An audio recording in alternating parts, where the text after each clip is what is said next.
30 साल आपने गुजारे माशाल्लाह, बड़ी अच्छी रफाकत से गुजरे। आप साल के साल आते थे, बिल्कुल, बाकी पूरा साल वायरलेस में रहते थे, ठीक है ना सर। तो अब जो है आपने जो भी प्यार वायरलेस पे किया, तो अब आप आ गए हैं पाकिस्तान में, और आपको अल्लाह ताला ने जो भी आपने वहाँ जुदाई बर्दाश्त की उसके सिले में और अल्लाह मेहरबान हो गया।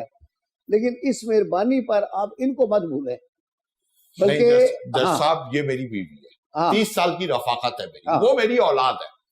मैं घर आया, मैंने सारी चीजें आपको बयान की कि घर आके क्या हाल देखा, तब मेरा ये अमल नहीं वो असल में मैं इसको बता देता हूँ। मैं आज भी सर मैं अब आपको जरा इस घर से इतनी ही मोहब्बत करता हूँ जितनी मैं पहले करता था। नहीं मैं आपको समझा देता हूँ। अब हुआ क्या है, 30 साल आप रहे हैं अकेले, ठीक है ना।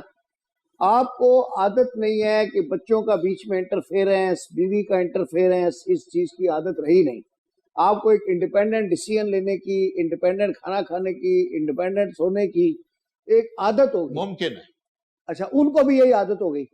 अब जब आप अचानक 30 साल बाद आ गए, आपको उनकी बर्दाश्त नहीं थी, उनको आपकी बर्दाश्त नहीं थी।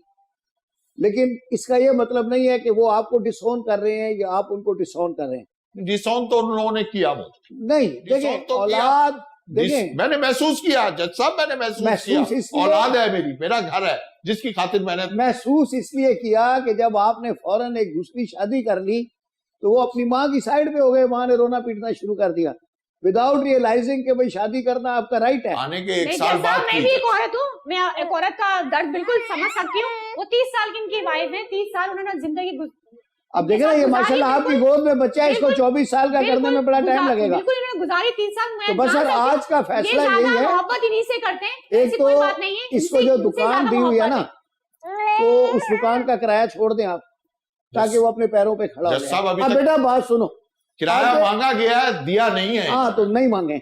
देखिए बेटा बात यह है, आपके अब्बा ने भी खुद कमाया था ना। बिल्कुल, तो आप भी खुद कमाओ। और देखें आपके अब्बा को तो किसी ने दुकान भी नहीं दी थी, आपको तो एक बिग स्टार्ट मिला है। आपके अब्बा ने आपको दुकान भी दी है, दुकान करवा के दी है। जज साहब उसी से ही थोड़ा बहुत घर चलता था, उसकी घर तो चल रहा है, तो अब उससे आगे बढ़ो ना, आगे बढ़ना है ना, तो अपने पैरों पे खड़े हो। तो आप अपने वालिद की इज्जत करें, आप अपनी बेगम की इज्जत करें, सर उसको प्यार से रहें, और आप अपने नए मियां की खिदमत करें। बिल्कुल बस तो आज का यही फैसला है, हंसी खुशी रहें। और क्या होता है, मेरा घर मेरा चमन, वो वाला गाना गाएं, मेरा घर मेरा गुलशन। जज साहब, मेरा घर मेरा गुलशन। हाँ, मेरा घर मेरा गुलशन। बिल्कुल ये गुलशन नहीं है, अगर ये चाहे तो गुलशन की तरह रहें। ये भी गुलशन के फूल है, अगरचे गोभी के फूल है। मैं भी यही चाहता हूँ, ये हकीकत है। वो भी बच्चे मिलते रहे, ये भी मिलते रहे। मुझे और क्या चाहिए, आपस में मिलजुल के रहे। अदालत बर्खास्त।